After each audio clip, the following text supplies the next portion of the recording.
നമ്മുടെ നാട്ടിൽ പലയിടത്തും മഴയാണ്. മഴയുടെ ചെറിയ കെടുതികൾ ഇന്നലെയും ഇന്നുമൊക്കെ റിപ്പോർട്ട് ചെയ്യപ്പെടുന്നുണ്ട്. അതേസമയം തന്നെ കേരളത്തിൽ തുലാവർഷം എത്തിയെന്ന് സ്ഥിരീകരിക്കുകയാണ് കേന്ദ്ര കാലാവസ്ഥാ വകുപ്പ്. കാലവർഷം പൂർണ്ണമായും പിൻവാങ്ങിയെന്നും കേരളത്തിൽ തുലാവർഷം എത്തിയെന്നതുമാണ് സ്ഥിരീകരണം. ടി.എസ്. ഹരികൃഷ്ണനുണ്ട്. ഹരികൃഷ്ണ, തുലാവർഷം എത്തി. എങ്ങനെയായിരിക്കും ഇക്കുറി തുലാവർഷത്തിന്റെ ഒരു സ്വഭാവം? എത്ര നാൾ നീണ്ടു നിൽക്കും? കലണ്ടറിൽ മാറ്റമുണ്ടോ?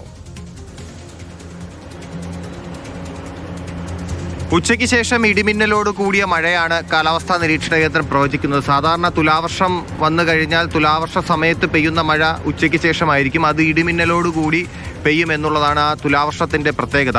നിലവിലിപ്പോൾ പല ജില്ലകളിലും അലർട്ടുകളൊക്കെ കാലാവസ്ഥാ നിരീക്ഷണ കേന്ദ്രം കഴിഞ്ഞ ദിവസങ്ങളിൽ തന്നെ നൽകിയിരുന്നു. ഇന്നിപ്പോൾ കോട്ടയത്തൊക്കെ ഓറഞ്ച് അലർട്ടാണ്. അതിശക്തമായ മഴയ്ക്ക് സാധ്യതയുള്ളത് കൊണ്ടാണ് കോട്ടയത്തൊക്കെ ഓറഞ്ച് അലർട്ട് കൊടുത്തിരിക്കുന്നത്. മാത്രമല്ല മറ്റ് 8 ജില്ലകളിൽ യെല്ലോ അലർട്ട് നൽകിയിട്ടുണ്ട്. ഇത് നാളെ കൂടി ഈ മഴ മുന്നറിയിപ്പ് നിലനിൽക്കുന്നുണ്ട്. പക്ഷേ തൊട്ടടുത്ത ദിവസങ്ങളിലും ഒറ്റപ്പെട്ട ശക്തമായ മഴ കേരളത്തിലുണ്ടാകും. പ്രത്യേകിച്ച് വൈകുന്നേരങ്ങളിലും ഉച്ചയ്ക്ക് ശേഷം വൈകുന്നേരങ്ങളിൽ ഇടിമിന്നലോട് കൂടിയ മഴ എന്നുള്ള പ്രവചനമാണ്. അത് കൂടുതൽ ശ്രദ്ധ വേണ്ടത് മലയോര മേഖലകളിലൊക്കെയാണ്. ഒപ്പം തന്നെ ഇടിമിന്നൽ ജാഗ്രതാ നിർദ്ദേശങ്ങൾ കൃത്യമായി പാലിക്കണമെന്നുള്ള നിർദ്ദേശം കൂടി കാലാവസ്ഥാ നിരീക്ഷണ കേന്ദ്രം നൽകിയിട്ടുണ്ട്.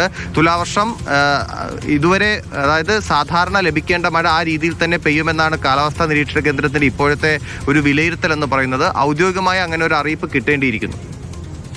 എന്തായാലും ഇപ്പോൾ കാലവർഷ സമയത്ത് സാധാരണ ഇല്ലാത്തത് ഈ ഒരു വ്യത്യസ്തമായ ഒരു സാഹചര്യം നമുക്കുണ്ടായിരുന്നു. അതിശക്തമായി കാറ്റായിരുന്നു. കാറ്റത്ത് മരം ഒടിഞ്ഞു വീണായിരുന്നു പലർക്കും ജീവൻ നഷ്ടമാകുന്നത്. സാധാരണ ഇല്ലാത്തൊരു സാഹചര്യമുണ്ട്. അക്കാര്യത്തിൽ വലിയ മുന്നറിയിപ്പൊക്കെ എല്ലാ ദിവസങ്ങളിലും ഉണ്ടായിരുന്നു. തുലാവർഷത്തിൽ ഇടിമിന്നൽ, അതിൻ്റെ ഒരു സ്വഭാവം എങ്ങനെയായിരിക്കും? കഴിഞ്ഞ ദിവസങ്ങളിലും കേരളത്തിൽ ഇടിമിന്നൽ മരണങ്ങൾ റിപ്പോർട്ട് ചെയ്യപ്പെട്ടിരുന്നല്ലോ.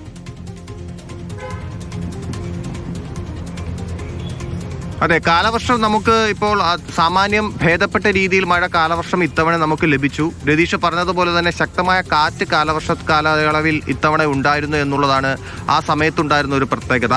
ഇപ്പോൾ തുലാവർഷ സമയത്ത് എല്ലാ വർഷത്തെയും പോലെ തന്നെ ഈ ദുരന്ത നിവാരണ അതോറിറ്റിയൊക്കെ പ്രധാനമായും നൽകുന്ന മുന്നറിയിപ്പ് ഇടിമിന്നൽ ജാഗ്രതാ നിർദ്ദേശമാണ്. പൊതുജനങ്ങൾ ഇടിമിന്നൽ ജാഗ്രതാ നിർദ്ദേശങ്ങൾ കൃത്യമായി പാലിക്കണമെന്നുള്ള നിർദ്ദേശം, പ്രത്യേകിച്ച് ഉച്ചയ്ക്ക് ശേഷം ഒരു 2 മണിക്ക് ശേഷമായിരിക്കും നല്ല മഴ, അതും ഇടിമിന്നലോട് കൂടിയ മഴ. ഈ ഇടിമിന്നൽ ജാഗ്രതാ നിർദ്ദേശങ്ങൾ പൊതുജനങ്ങൾ കൃത്യമായി പാലിക്കണമെന്ന് ആവർത്തിച്ചു പറയുന്നുണ്ട് ദുരന്ത നിവാരണ അതോറിറ്റി.